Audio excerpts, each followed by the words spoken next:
Padre, que podamos recibir con gozo tu palabra como niños recién nacidos, Señor. Te pido, Padre, que me uses a pesar de todos mis defectos y deficiencias, Dios. Habla a tu pueblo, Señor, nútrelo con tu palabra y moldéanos, Dios, para ser una iglesia pura, sin mancha ni arruga, presentada ante ti. Te lo pedimos en el nombre de Cristo Jesús. Amén. Hermanos, cuando tú le preguntas a un niño qué le gustaría hacer cuando sea grande, te dicen así como, pues, futbolista, astronauta, doctor, chef, ¿verdad? Ningún niño te va a decir, yo quiero ser contador. Y bueno, la contaduría es una de las profesiones que pues no son muy glamurosas. Nadie naturalmente le parece atractivo eso, ¿verdad? Puede que sea una gran carrera, puede haber, pues ser un trabajo muy viable, ¿verdad? Pues hacer una vida de ahí, pero no es algo que naturalmente nos llama la atención. Eso nos pasa a nosotros cuando leemos las genealogías en la Biblia. Es como si encontráramos en nuestra casa un documento de algún contador, ¿verdad? Como cuando se hace inventario y pues nada más ves una lista de números y con el solo hecho de verla causa cierto tedio y fastidio, ¿verdad? Y es normal porque no es algo que naturalmente nos atraiga. Podemos ver este pasaje tan largo y decir, bueno, ¿y esto qué tiene de relevante para mi vida? ¿Cómo Dios me va a hablar por medio de pues un conteo tan masivo de personas, de gente que yo ni conozco, de nombres que ni siquiera puedo leer bien, ¿verdad? De manera que a menudo que leemos pasajes así, podríamos estar pensando, mejor me lo leo de corridito, me lo salto, ¿verdad? Y busco algo que tenga un poquito más carnita o de donde pueda extraer más información útil. O incluso, ¿verdad? Podemos pensar así de libros completos. Números probablemente es un libro que podríamos pensar, ¿por qué mejor no estudiamos Primera de Juan o Santiago, que es más práctico, ¿verdad? Sin embargo, hermanos, aunque las genealogías, este censo, los números como de un inventario no nos sean naturales, ¿verdad? O produzcan cierto tedio al verlos. El problema no son los números. El problema es que cuando los números o las listas tienen vida, entonces se vuelven interesantes. Mira, te voy a poner un ejemplo. En la NFL, en el fútbol americano, se hace algo que se llama draft, donde escogen a jugadores para los equipos. Y lo mismo pasa en el béisbol, en los deportes.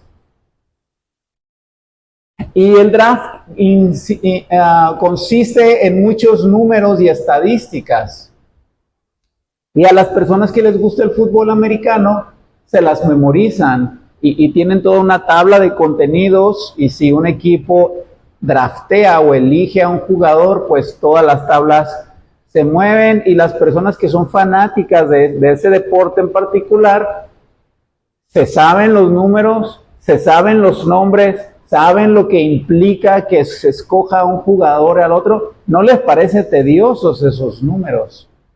Lo mismo pasa con los niños en la primaria. Te dicen, no le entiendo las matemáticas, no me gustan los números. Pero si tú le das dinero, sí aprende a contar el dinero. Y si tú le quitas un peso o te lo quieres transear, ¿verdad? El niño rápido desarrolla habilidades matemáticas para dividir, para sumar, para multiplicar. De manera que te va a decir, me falta dinero. El problema no son los números.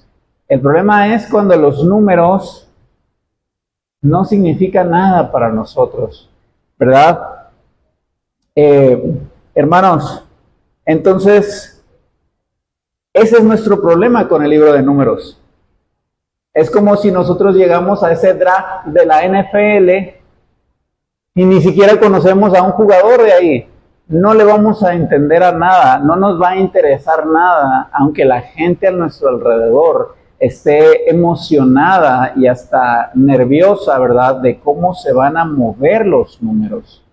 Probablemente nos pasaría lo mismo con la bolsa de valores. Tú nada más ves un montón de números, pero ves gente gritando y peleándose y muy apasionada de algo que a ti pues, te parece completamente irrelevante.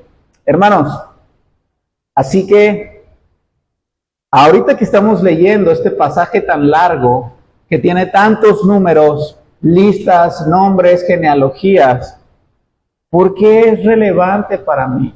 ¿Cómo pueden los números de Números capítulo 1 tener vida o interés personal para el cristiano? Bueno, hermanos, en primer lugar, este grupo de números y nombres, esta lista, se trata sobre el compromiso. Este capítulo 1 de Números es un censo, y es el censo del pueblo de Dios, es el censo de Israel. Hermanos, en cada país existen censos. Nuestro país no es la excepción.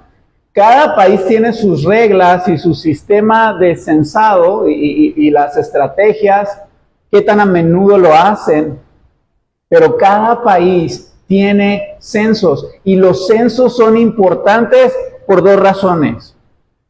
El censo le ayuda a saber al país cuánto recurso tiene y qué necesidades tiene. El país está censando constantemente a su población para medir qué tan rápido va creciendo y entonces cuántas carreteras nuevas va a necesitar, cuántas escuelas se van a necesitar, qué desarrollo urbano va a requerir el pueblo o la ciudad o el país entero en tantos años. Los censos también nos ayudan a saber cuántos contribuyentes hay en el país. ¿Cuántas personas deben pagar sus impuestos? Y entonces, ¿con cuántos recursos cuenta el país para poder subsanar sus necesidades? Los censos tienen una gran importancia en la vida de una comunidad o país. Hermanos, un censo te ayuda a saber quién está dispuesto a levantarse y ser contado. Los ciudadanos de una nación contribuyen financieramente y también contribuyen a los recursos humanos con los que cuenta el país. Entonces, el censo es muy importante y tiene principalmente dos razones. Los impuestos, recabar impuestos, o sea, tiene una importancia económica. Y en segundo lugar, tiene una importancia militar. Los censos te ayudan a saber con cuántas personas cuenta el país en caso de que surja un conflicto bélico. Hermanos, y estas dos cosas son importantes, porque el tamaño del ejército te dice cuánto dinero se necesita para mantener ese ejército. Estas dos razones eran las dos razones principales por los que se hacían los censos en la antigüedad. En la Biblia tenemos varios, pero ahorita te quiero hablar nada más de dos. En Lucas 2:1 tenemos uno muy famoso, y es famoso porque es cuando Jesús nació. Es el censo de César Augusto.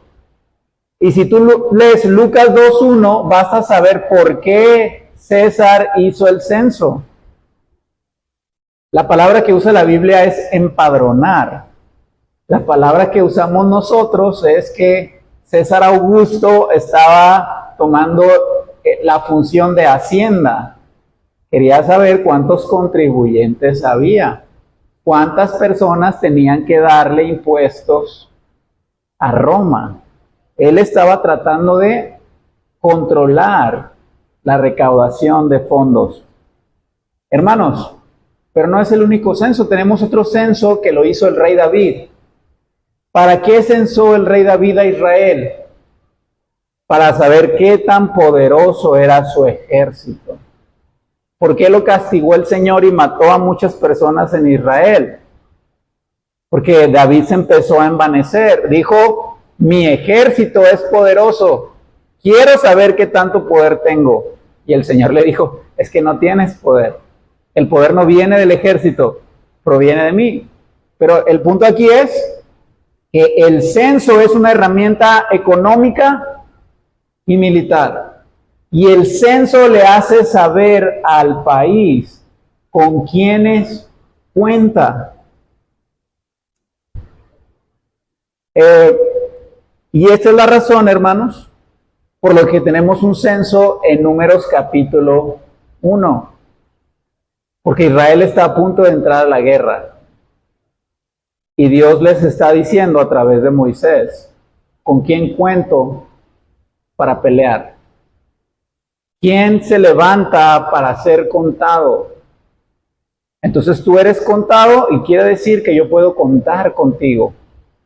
El censo, hermanos, trayéndolo a nuestro contexto, trata sobre la membresía de la iglesia. Cuando Dios censa, nosotros levantamos nuestra mano y decimos, si hay impuestos que pagar, cuenta conmigo, Señor. Si hay que ir a la batalla, cuenta conmigo, Señor. Yo quiero enlistarme en las filas de tu ejército para pelear la buena batalla de la fe. Hermanos, los censos nunca son muy populares, ni ahora ni en la antigüedad. No sé si te has fijado, pero siempre se batalla para conseguir personas que quieran estar en las votaciones, como esos que vigilan, ¿verdad? Los civiles que están ahí viendo. Se hace un censo, ¿verdad? Hay un registro y entonces vienen y te dicen y pues si te ha tocado, solemos decir, no queremos que las demás personas cuenten con nosotros. No queremos ser contados. Y eso pasaba también en la antigüedad. Hermanos, lo podemos ver en nuestra propia iglesia, y no creo que sea propio de nuestra iglesia. Cuando empieza el año, ¿verdad? Y se termina un ciclo de ministerio en algunas áreas, y ¿verdad? Preguntamos, ¿quién quiere servir? Se levanta el censo, ¿verdad? ¿Con quién puede contar la iglesia? Y entonces, en vez de decir, conmigo, lo que suele suceder es, pues yo propongo a aquel hermano, ¿verdad? O aquel de allá, y al que proponen como que dice, ¿yo por qué? ¿Verdad?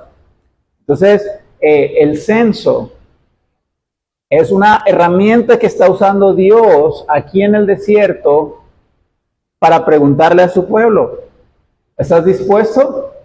¿Puedo contar contigo o no puedo contar contigo? El Señor sabe cuántos son. No necesita el censo. El censo es una oportunidad para Israel para decir, yo estoy dispuesto a ir. De eso se trata el censo, hermanos.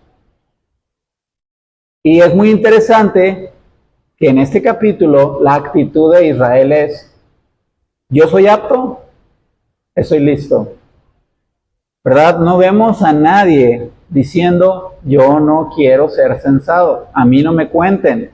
Yo no vine para pelear, yo vine para que el Señor me dé lo que prometió. Esa no es la actitud de Israel.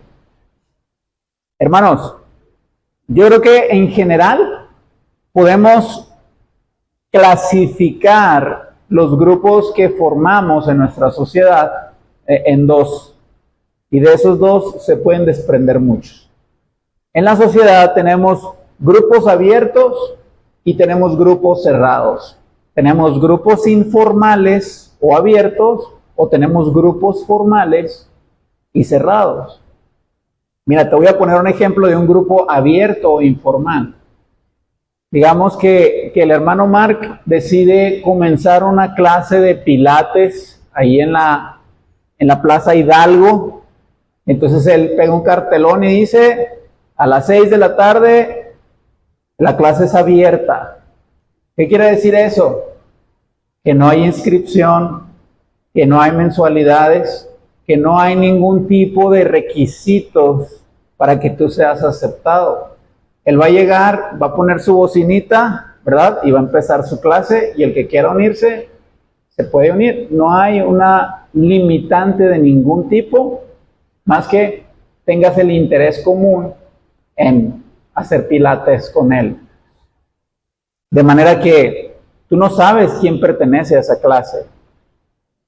Puedes ver a alguien que no trae la ropa como para hacer ejercicio, pues no está en forma, ¿verdad? Y dices, ese no es de la clase. Y resulta que sí llega a ponerse a hacer pilates ahí. Puedes ver a alguien que sí anda muy sport, pero llega a la Plaza Hidalgo y pues nomás llega a comprarse un duro y se sienta ahí a comérselo, ¿verdad? No es parte de la clase. A lo mejor alguien nunca va y es la primera vez que va. A lo mejor alguien es muy fiel, a lo mejor alguien es esporádica su asistencia, pero es un grupo informal. Vas con el único propósito de hacer los pilates. No tienes que pasar un proceso para entrar, ni un proceso para salir. Y luego tenemos los grupos cerrados, donde sí hay una limitante. Y de hecho, para un grupo cerrado, no necesariamente hay una meta en común. Mira, las familias son grupos cerrados. Y en esos grupos cerrados no hay ambigüedad de quién pertenece y quién no. O eres parte de una familia o no lo eres. Y cuando dejas de ser parte de esa familia, ese proceso es doloroso, ¿verdad? Es por la muerte, o es por un divorcio, o es por un recurso legal de emancipación, o que te desheredan tus padres. Entonces no es tan fácil dejar de pertenecer o pertenecer. Ese es un grupo cerrado. Y sabes, en los grupos cerrados no necesariamente hay un objetivo en común. En una familia puede haber un obradorista y puede haber un priista. Y se pueden agarrar del chongo cada vez que se reúnen a comer como familia. No tienen la misma perspectiva política, no se ponen de acuerdo, sin embargo son familia. No es lo ideal, ¿verdad? Pero creo que entiendes el punto. Tenemos grupos informales y tenemos grupos formales. ¿Cuál crees que sea la iglesia? ¿Es un grupo abierto o es un grupo cerrado? La iglesia es un grupo cerrado. Tenemos una membresía, hay requisitos para pertenecer a la membresía, para mantenerse en la membresía. De manera que cuando leemos el censo de Números capítulo 1, hace muy evidente que la iglesia es un grupo cerrado, porque el censo está hablando de familias. Y la iglesia es una familia. Hermanos,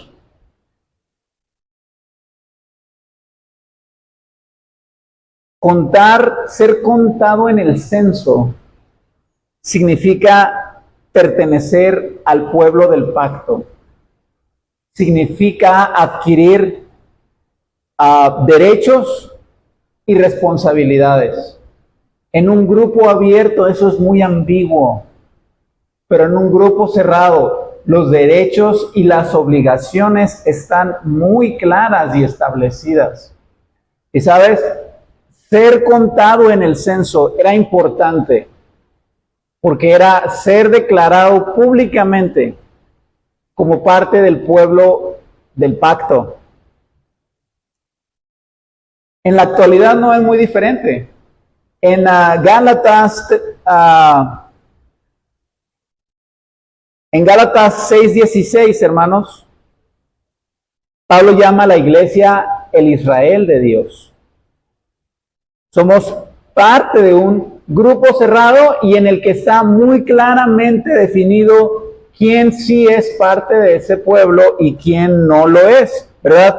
Quién pertenece al grupo y quién no es. Hay delimitantes que no son negociables. Eso pasa en la iglesia local. Cuando pertenecemos a la membresía, hacemos un pacto con la iglesia y la iglesia hace un pacto con aquel que recibe como miembro. En el libro de los Hechos, hermanos, esa pertenencia a un grupo cerrado es muy evidente. En Hechos 2:41 se nos dice que se unió a la iglesia un grupo de como de 3,000 personas. ¿Cómo se unieron? ¿A dónde se unieron? ¿Quién los unió? ¿Quién los hizo parte? ¿Cuál era el proceso? ¿Cuáles eran los requisitos? Es objetivo. Hay gente específica que pertenece a un grupo específico. Eso es la iglesia, hermanos. Ahora, fíjate bien. En un grupo cerrado hay responsabilidades y hay derechos, hay privilegios. Y me gustaría comenzar con las responsabilidades de pertenecer al Israel de Dios. En Éxodo 38, 25 y 26 hay un censo previo. Y si leíste Lucas, se va a utilizar la misma palabra que se utilizó ahí. Éxodo 38, 25 dice: y la plata de los empadronados de la congregación fue de 100 talentos y 1,775 siclos, según el ciclo del santuario, medio ciclo por cabeza, según el ciclo del santuario, a todos los que pasaron por el censo de edad de 20 años arriba, que fueron 603,550. ¿Para qué se estaba censando aquí? Se estaba haciendo un censo para empadronar. ¿Qué quiere decir eso? Para recolectar una especie de impuesto. Era una ofrenda que se había establecido para todos los mayores de 20 años. ¿Y cuántos fueron? Más de 600,000 personas que tenían que dar el medio ciclo de oro, que eran como 11 gramos. ¿Y para qué se estaban levantando estos empadronamientos, este censo para ofrendar? Para la construcción del tabernáculo. Así que particularmente, hermanos, en el censo de Éxodo 38, se está levantando un censo para que los israelitas ofrenden para la construcción del tabernáculo y para el sostenimiento del ministerio de los levitas. Si eras parte de la comunidad del pacto, estabas obligado a dar para la construcción del tabernáculo, que era esencial para poder cruzar el desierto, porque era el tabernáculo donde el Señor iba a morar en medio de su pueblo. Ahora, hermanos, el censo en Números capítulo 1 no tiene el propósito de recabar fondos. Es para ir a la guerra. Y es muy evidente que es para ir a la guerra, porque si tú lees ahí en Números, versículo 20, por ejemplo, que se empieza con la tribu de Rubén, que es el primogénito, se dice: de los hijos de Rubén, primogénito de Israel, por su descendencia, por sus familias, según las casas por cabezas, todos los varones de 20 años arriba, todos los que podían salir a la guerra. Aquí no hay un tope, ¿verdad? Todos los que son aptos para pelear deben salir a pelear. Hermanos, en nuestro mundo contemporáneo hay unas estadísticas muy interesantes. Hace unos 80 años atrás, la persona que empezaba a trabajar, empezaba su vida profesional, Usualmente comenzaba a trabajar en una empresa y se quedaba toda su vida en esa empresa hasta que llegaba el tiempo del retiro. En la actualidad, las personas no duran mucho en un trabajo. El compromiso y la estabilidad parece que nuestra sociedad contemporánea es cada vez más débil. De manera que si ves los registros de los divorcios, por ejemplo, se ha disparado la cantidad de divorcios que se realizan en nuestro tiempo, que hace 20 años, que hace 40 años, 60 años atrás. Hermanos, y esto mismo pasa en la iglesia. Hay muchas personas que saltan de iglesia en iglesia porque no se comprometen con su iglesia local. Y la razón de ello, hermanos, es que no quieren ser censados. No quieren levantar su mano y decir, cuenta conmigo, yo voy a nutrir la iglesia donde Dios me ha puesto según los recursos que Él me ha dado, ¿verdad? Hermanos, y este es el gran atractivo de las mega iglesias que vemos en nuestros días. Si tú vas a una iglesia que tiene 1,500 personas, 5,000 personas, 10,000 personas, tú puedes entrar ahí completamente anónimo. Puedes pasar ahí 10 años sin que nadie sepa quién eres, sin haber tenido una conversación con el predicador o con algún hermano. Vas un domingo y vas al siguiente y la gente que te toca es completamente diferente. Esto no es lo que está pasando en Israel. Israel no es un grupo abierto en el que te puedes mantener anónimo y sin ser censado. El censo orilla a los israelitas a responder las preguntas: ¿eres parte del pueblo o no eres? Porque si eres, tienes privilegios y tienes responsabilidades. El censo en Números 1, hermano, desafía al individualismo. Sí, nosotros tendemos a ser muy individualistas y muchas veces si vemos incluso en la iglesia y formamos ciertos grupos con quien nos sentimos con mayor afinidad. Pero el censo no se trata de individualismo. Fíjate bien, fueron contados más de 600,000 hombres, pero todas las personas que fueron contadas pertenecían a un clan, a una familia y a una tribu. Era un individuo que pertenecía a una comunidad más grande. Hermanos, la herencia de la tierra prometida es una imagen futura de nuestra herencia en los cielos, pero es una herencia que se disfruta, que se recibe en comunidad. El cielo no está diseñado como si los israelitas pudieran decir: yo me voy a ir a aquella montaña y ahí voy a hacer una cabañita y ahí voy a vivir yo. Eran heredades que se habían dado por grupos según sus tribus para vivir en comunidad, no para vivir aislados. Cuando pensamos que tenemos un lugar a la mesa del Señor Jesucristo, no es una cita a solas entre Él y nosotros. Es una cita entre Él y todos los que hemos sido rescatados. No podemos tener la idea de un cielo individualizado. La promesa de la vida eterna, de la tierra prometida en el contexto de Israel, es comunidad. Este es el plan de Dios, hermanos. Comunidad.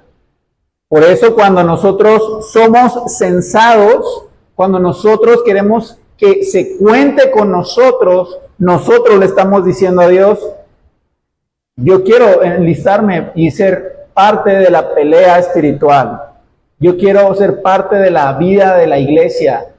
Hay que orar, cuenta conmigo. Hay que salir a evangelizar, cuenta conmigo. Hay necesidades económicas en la iglesia, cuenta conmigo. Hay que ayudar a un hermano, ¿verdad?, que está en necesidad, cuenta conmigo. Hay que orar por un enfermo, hay que visitar a los desanimados, cuenta conmigo. Eso es el censo, hermanos. El censo, hermanos, no se trata solamente de compromiso. El censo trae consigo privilegios también. Y uno de ellos es ser contado como parte de la familia de Dios. Porque eso era el pueblo de Israel, una familia sumamente grande.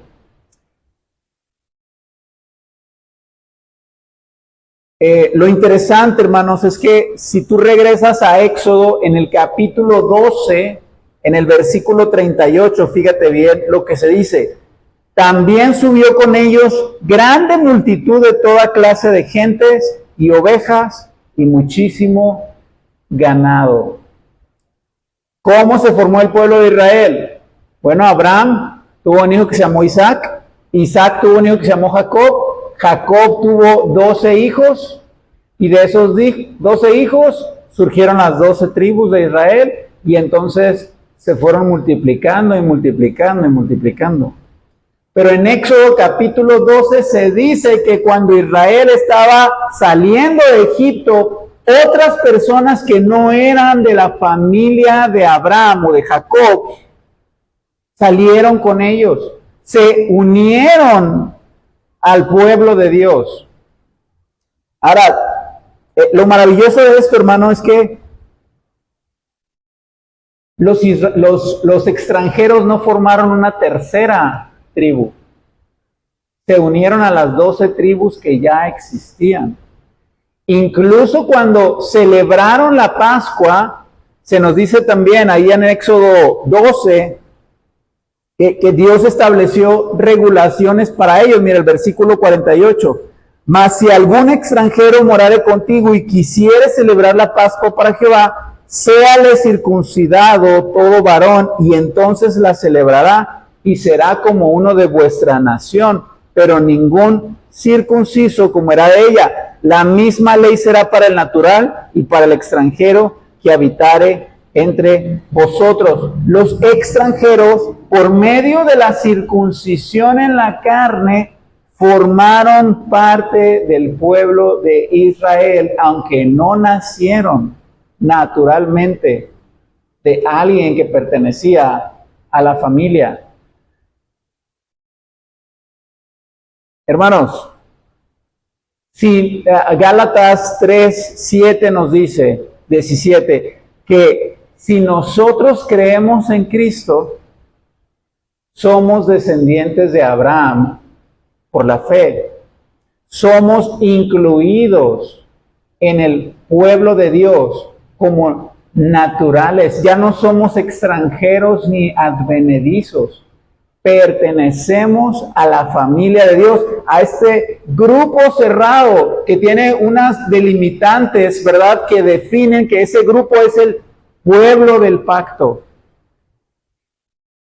Ahora, hermano, ¿no es este un privilegio precioso que el Señor nos llama su pueblo? Aquel que no era pueblo, ahora se ha hecho pueblo. Somos su tesoro especial. Somos su posesión adquirida, somos su nación santa. Este es el privilegio de ser censado. Que al momento de que tú dices, cuenta conmigo, estás manifestando tu identidad. Yo soy parte del pueblo. Fíjate lo que dice Mateo 5:6. Bienaventurados los que tienen hambre y sed de justicia, porque ellos serán saciados. Jesús nos dice, bienaventurados los justos. Dice, bienaventurados los que tienen hambre y sed de justicia. Estos van a ser saciados. Estos, hermanos, son los que van a entrar en la tierra que fluye leche y miel. Allí es donde van a ser saciados. Ahora, fíjate bien, parte de los requisitos o los requisitos que conlleva el censo son al mismo tiempo privilegios. Para poder recibir los requisitos del censo, para poder pelear por Israel, tenías que ser parte de Israel. No puedes pelear como extranjero. Tienes que pelear como heredero, como hijo legítimo por la fe. Todo aquel que es un verdadero cristiano es censado. Es su manera de levantar la mano y decir, Señor, heme aquí, envíame a mí. Yo estoy dispuesto a servirte. ¿Y sabes por qué, hermano? Porque la tierra prometida, para poseerla, había que pelear. Y los únicos que pelean son los israelitas. No iban a contratar al ejército de Faraón para venir a pelear por ellos, ¿verdad?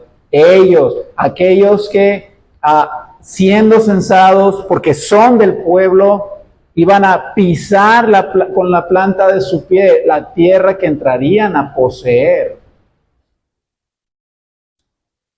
Hermano, ¿por qué leímos pues Mateo 5, versículo 6? Tienes hambre y sed de justicia. Anhelas, ¿verdad? Servir al Señor, serle útil al Señor, serle obediente. Anhelas la tierra que fluye leche y miel. Quieres ser saciado, donde hay justicia eterna y perfecta. Entonces tienes que levantar tu mano y decir, Señor, yo quiero pelear la buena batalla de la fe. Hermanos, ¿por qué en Israel todos están siendo censados? ¿Por qué no hay nadie que dice, a mí no me cuentes, me da miedo pelear? Porque es un privilegio ser censado. Es un privilegio ser contado parte de la familia. Pero además, creo que una respuesta extra está en Hebreos 11:23. Dice así, por la fe Moisés cuando nació fue escondido por sus padres por 3 meses, porque le vieron niño hermoso y no temieron el decreto del rey. Por la fe Moisés, hecho ya grande, rehusó llamarse hijo de la hija del faraón, escogiendo antes ser maltratado con el pueblo de Dios que gozar de los deleites temporales del pecado, teniendo por mayores riquezas el vituperio de Cristo que los tesoros de los egipcios, porque tenía puesta la mirada en el galardón. Esa es la clave, creo yo. ¿Por qué aquel cristiano que es censado quiere ser censado? Porque tiene la mirada puesta en el galardón. Te mencionaba del censo que se hizo en Éxodo 38, donde juntaron sus joyas para construir el templo. ¿Te imaginas, hermano, lo ridículo que sería pensar que un israelita diga, no, yo no voy a dar mis joyas, yo quiero cruzar el desierto, pues muy mono, ¿verdad? Con mis joyas y que todos me miren? ¿De qué te sirven las joyas en el desierto si vas cubierto del sol, estás como nómada, estás moviéndote constantemente? Qué inapropiado sería para un israelita decir, prefiero verme mejor que los otros a que se construya el tabernáculo, a que Dios habite entre nosotros. Hermano, podemos transportarlo a nuestra vida. No te estoy hablando específicamente de joyas o de dinero, pero ¿cuántas veces, en vez de ofrendar nuestro tiempo, nuestras fuerzas, nuestra vida en general, nuestros recursos humanos, nuestras habilidades, nuestro conocimiento y nuestras posesiones, y ponerlas al servicio del Señor, las guardamos para nosotros. Y la razón de eso es porque no tenemos los ojos puestos en el galardón. Creemos que hay más tesoros en el desierto que en la tierra prometida. Y que de alguna u otra manera podemos encontrar leche y miel en el desierto y no en la tierra prometida. Eso fue lo que pasó con Israel. Empezaron bien, fueron censados, pero en su peregrinar dejaron de poner sus ojos en el galardón. Así que, hermano, la pregunta, ¿verdad?, que es inevitable en este pasaje es, ¿eres censado? Levantaste tu mano y dijiste, aquí estoy. Ahora, yo no quiero que respondas sí, no, así rápido. Es una pregunta importante. Si tú evalúas, ¿verdad?, tu vida, ¿en qué gastas más tu tiempo? ¿A qué le dedicas tu devoción? Tu verdadero anhelo, tu mayor esfuerzo. ¿Qué es lo que más te apasiona? Entonces a lo mejor estás censado por algo más. A lo mejor mi gran amor es el trabajo o un hobby que yo tengo o mi familia, de manera que sacrifico u ofrendo lo mayor de mí a algo que se va a quedar en el desierto, donde no es mi hogar. Hermano, finalmente, ¿cómo puedo mantener mis ojos puestos en el galardón? La fe tiene su cimiento en la bondad de Dios. Piensa en esto. ¿Por qué están siendo censados? Sí, porque van a ir a pelear. Pero mira lo que dice el censo acerca de Dios. ¿Cuántas personas entraron en Egipto? 70 personas. ¿Cuántas personas está arrojando el censo que son aptas para ir a pelear? Más de 600,000 personas. Es un crecimiento exponencial. ¿Por qué Israel ha crecido tanto? Cuando tú miras este censo, dices, pues con razón Egipto, el faraón se asustó, dijo, ¿cómo se están multiplicando tanto estos? Los oprimimos, los matamos y se siguen multiplicando y multiplicando. Todo es porque Dios lo prometió. Él le dijo a Abraham, haré de ti una gran nación. El censo existe porque la fidelidad de Dios se ha manifestado. Los israelitas podían decir con gozo, con ánimo, yo voy a pelear porque estamos aquí por tu fidelidad. Ahora, hermano, esto es un poquito paradójico, porque el Señor le prometió a Abraham, haré de ti una nación incontable. Usó ilustraciones de cosas incontables para el hombre. Si alguien puede contar las estrellas, va a poder contar tu nación. Tu nación será tan numerosa como la arena del mar. Entonces, el censo nos está diciendo que la fidelidad de Dios se ha derramado sobre su pueblo. Él es verdadero y fiel. Y esa es la razón principal por la que los israelitas pueden decir yo voy. Pero hay algo mejor todavía. Aunque son una nación ya grande, la fidelidad de Dios no ha llegado a su plenitud. Dios no ha terminado de bendecirlos. Va a seguir prosperándolos y prosperándolos y prosperándolos. Y va a darles todavía más de lo que ya les ha dado. Entonces la fidelidad de Dios, hermanos, es el cimiento de nuestra fe. Es lo que hace que el censo valga la pena. Es una manera objetiva visible, contable, de ver cómo Dios bendice a su pueblo y es fiel a las promesas que Él ha hecho. Ahora, hermano, fíjate bien, con esto vamos a terminar. Es paradójico también que el Señor está haciendo un censo. Él no necesita saber cuánta gente hay, Él sabe. Quiere que Israel diga, ¿verdad? Levante su mano, estoy listo. Es paradójico que está contando un pueblo que Él prometió que iba a ser incontable. Y es de cierta forma paradójico que la victoria sobre Canaán no radica en el poder del ejército de Israel. Canaán no va a ser conquistado por esos 600,000. Canaán va a ser conquistado porque hubo uno que ya fue previamente contado. Dios le dijo, deja todo, ve al mundo y muere por los que han de creer en mí. Y entonces ese dijo, hágase tu voluntad y no la mía, ¿verdad? Ese es el Señor Jesucristo.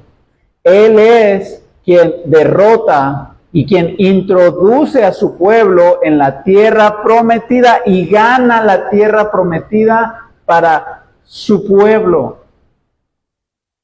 Hermanos, entonces verdaderamente es una tragedia que un cristiano sea apático hacia el censo, que esté en la iglesia, pero no esté comprometido con la iglesia, que le dé al Señor las migajas de su tiempo, de su esfuerzo, de sus recursos. Mi intención no es manipularte, ¿verdad?, para que tú ofrendes más. Por ejemplo, en el tema de la ofrenda, no es que tú ofrendes mucho o más de lo que ofrendas, es que seas un dador alegre. Si des poquito o des mucho, si tú estás contando los pesos, si te duele ofrendar, no estás siendo censado. Ese no es el punto del censo. El censo no es levantar mi mano porque depende de mí que entremos en la tierra prometida. No, yo puedo levantar mi mano porque el Señor ha sido muy fiel y yo voy a seguir confiando en Él porque su fidelidad va a seguir mostrándose una y otra vez. El censo habla de la fidelidad de Dios que impulsa e incentiva mi compromiso para el Señor. Esa es la tragedia. Que alguien puede estar en la iglesia, puede haber sido censado, ¿verdad?, exteriormente, pero no entender el espíritu del censo, que es un corazón dispuesto a servir, a dar lo que Dios fielmente ya me ha dado en abundancia. Así que, hermanos, el Evangelio es un llamado a enlistarnos para la obra. Cómo Dios quiere que tú le sirvas. ¿Qué te ha dado Dios para que tú nutras a la iglesia? Con bienes materiales, con bienes humanos, ¿verdad? ¿Qué conocimiento, qué habilidades te ha dado? ¿Y por qué te ha puesto aquí? Y la pregunta importante, ¿verdad? ¿Has sido censado? ¿Dios puede contar contigo? Oremos, hermanos.